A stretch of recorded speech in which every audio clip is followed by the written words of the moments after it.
Tunatazamia makambi ya mbinguni ambayo tutashiriki pamoja na Mungu, akitusimulia hadithi ya ukombozi toka dhambini, alivyotuokoa jangwani mikononi mwa Wafilisti. Tutaketi pamoja naye na kufurahia milele daima.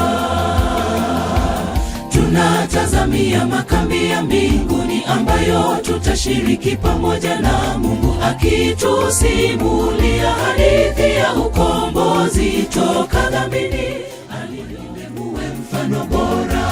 Katika shida hata katika raha, nitakuenzi, nitakuheshimu. Mungu awalinde, awaepushe na mabaya, awajaze mibaraka, muwe na maisha ya fanaka. Bwana awaongoze, muwe na maisha ya furaha. Nitakupenda mke wangu kila wakati, katika shida hata katika raha. Bwana awaongoze, muwe na maisha ya furaha.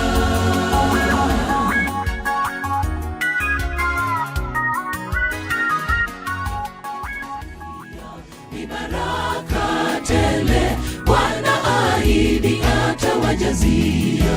10% yake Mungu kumrudishia kilicho chake, na kisha kiongezo bado ni chake, kumshukuru kwa kutenda wema.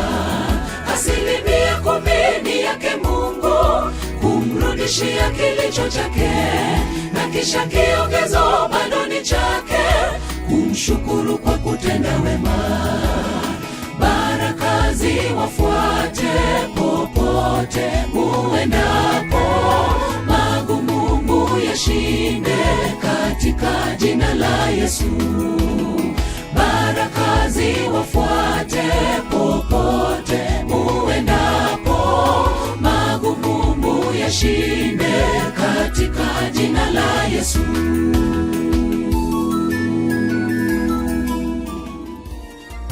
Hakukuwa na njia nyingine ya kupata ukombozi kutoka dhambini, ni mwana wa Adamu pekee angeweza kutuokoa sisi wanadamu, ili tuwe huru kutokana na dhambi iliyotukaba sote. Sasa tuwe safi kwa jina lake aliyetufilia mtini. Hakukuwa na njia nyingine ya kupata ukombozi kutoka dhambini, ni mwana wa Adamu pekee angeweza kutuokoa sisi wanadamu, ili tuwe huru kutokana na dhambi iliyotukaba sote.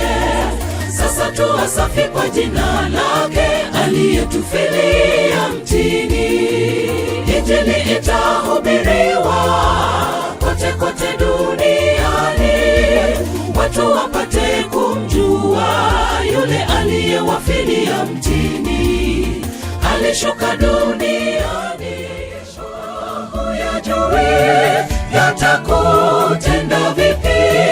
Jitoe kwake Yesu leo, awe nawe siku zote.